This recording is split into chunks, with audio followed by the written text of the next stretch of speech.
আমি বলছি তোমরা তো লোকাল মিডিয়া রাইট, তোমাদের কেমন লাগবে? কেমন লেগেছে? তো আমারও তাই মনে হয়েছে কি দুর্দান্ত রেসপন্স, এবং এইবারে দুর্গাপুরের সিটটা কোনো সন্দেহ নেই তৃণমূল কংগ্রেস আবার জিতছে। আপনি ফার্স্ট টাইম প্রচারে এলেন, আপনার ভক্তরা কতটা উৎসাহিত ছিল?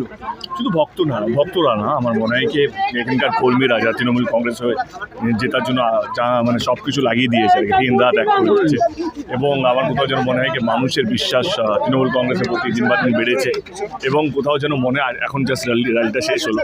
কালকে যখন বৃষ্টির জন্য আসতে পারিনি, এখান থেকে কবিতা বললো কি না অনেক মানুষ হতাশা হয়েছে এবং পেপারেও বেরিয়েছে কে খুব হতাশাজনক।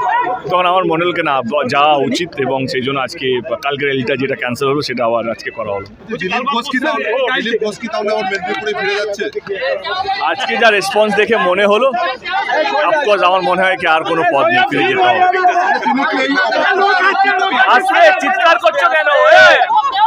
2 মিনিট দাও, 2 মিনিট দাও, এই দাও। গাড়ি দিকে চলুন, গাড়ি দিকে চলুন, গাড়ি দিকে চলুন। তিনি নানা কি কথা বলছেন, তিনি বলবেন